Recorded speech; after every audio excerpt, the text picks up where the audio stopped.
And of course that is, so xi multiplied by the above expression for force, and we will build our equation and perform our integration.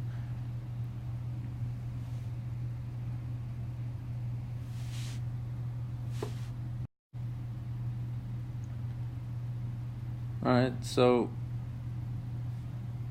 notice that I just multiplied by this, and I've taken this whole expression, multiplied by this.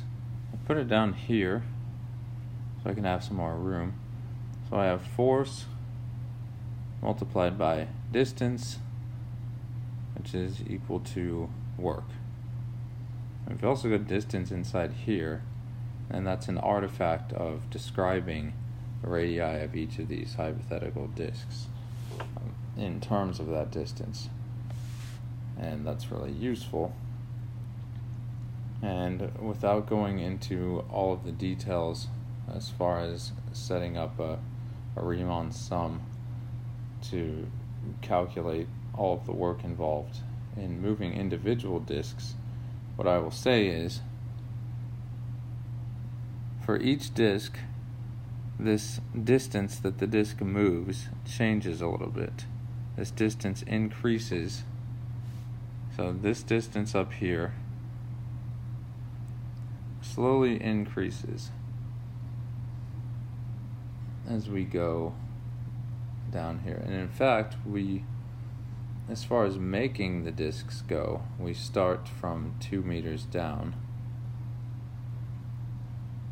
Now we still move them all the way up to here, but the distance moved slowly increases. And then if we want disks that are smaller and smaller, and in an oversimplified way we're thinking of the disks as having the same height or width, if you'd like to call it that. But if we make more and more disks, the heights are smaller and smaller. We could have 1,000,000 of these things, and so we would have 1,000,000 associated distances that the disks would have to be moved.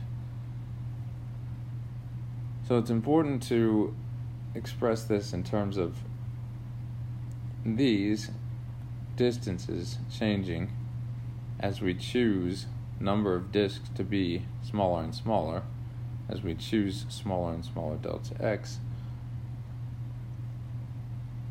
And once we choose a fixed value of delta x, that's the important thing. We fix this, we choose this, and then it follows that we have a whole bunch of different distances changing as we move downward. And as we go off to infinity and do that, this expression can now be given in terms of an integral.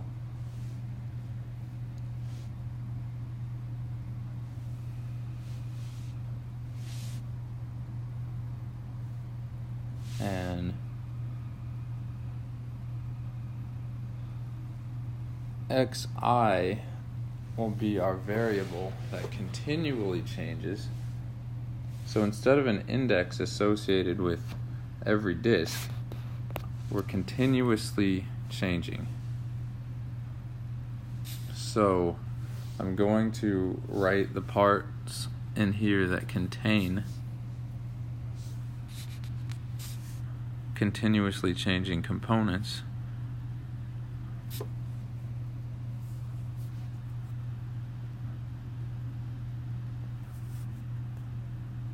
And I'll write this in a different order. And you'll notice I'm not including the constant within this.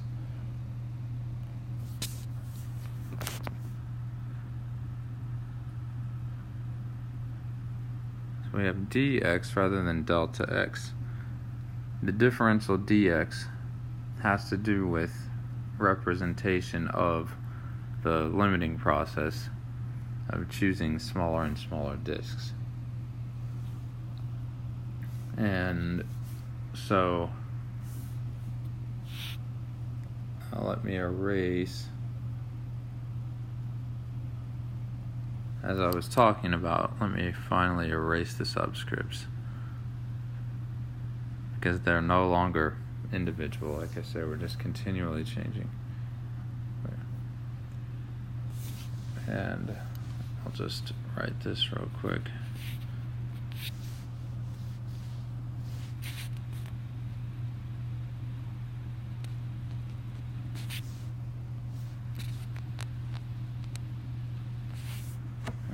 Our constant on the outside.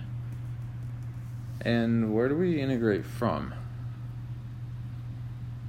Because we, in the beginning, said that this cylindrical tank happened to be filled up to 2 meters.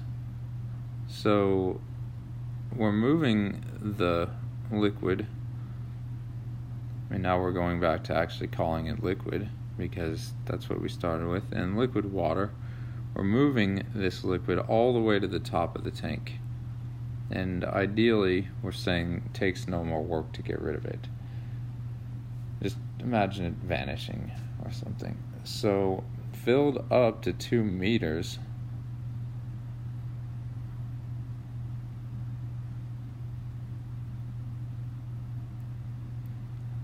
when we start removing water, we don't start from the top of the tank.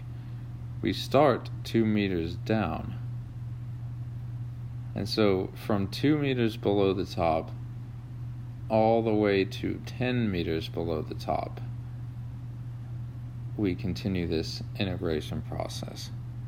Just as if we were to start with a disk here, we would be 2 meters below the top, and to calculate the work to move that disk to the top, we would multiply the force, which is over here. We would multiply the force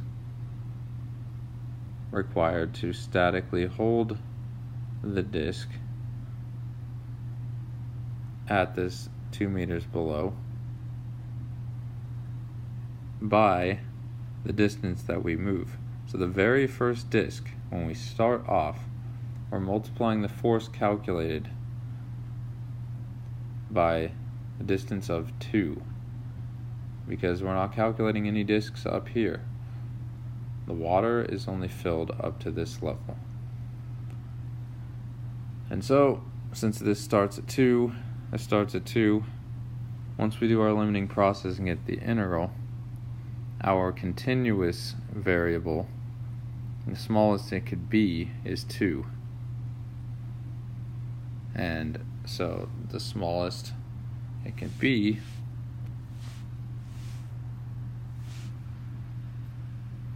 is 2, our lower limit. The largest it can be is 10. We're moving this thing. And the interesting thing about this is we're not, in terms of this, the way this integral sets up, we're not starting from the bottom and moving up to 10. We've started from where the actual removal begins. And so we're thinking of this as 0. We're thinking of this as a positive direction. So anyway, from here, you can complete this integral how you like. You can do a couple things. I suggest expanding this out. You could do an easy substitution method. You could say this is, and I'm not going to complete that process, but you could say this is u, and you can say then this is u squared. Then the derivative of that would be, interestingly enough, negative, and then you'd have x is negative 10 minus x plus, it's the negative of, okay, sorry, let me just say this. If u is equal to 10 minus x, x is equal to u minus 10, and then turn that into negative 10 minus u. Now suddenly this is something you can multiply through easily, that u squared times 10 minus u cubed, but there's no need to do that because now we still have a squared term and a cubed term. It's a little faster to do it this way actually, but then you have to keep track of the fact that you have du over negative 1, dx is du over u prime, and so do all that process. Then you have to take into account these limits and express those in terms of u, or plug things back, all that stuff. So rather than doing that, I suggest just expanding this out. So 100 minus 2 times 10x, so 100 minus 20x plus x squared, but then we multiply through by x, and so we get 100x 20x squared plus x cubed, and perform the basic reverse power rule on that. And that's some basic process that we've been doing all the time over the semester. No super fun tricks to do like the math problems in your head or anything like that. And if I made any arithmetic errors there, please forgive me, but doing this a little faster to complete this. And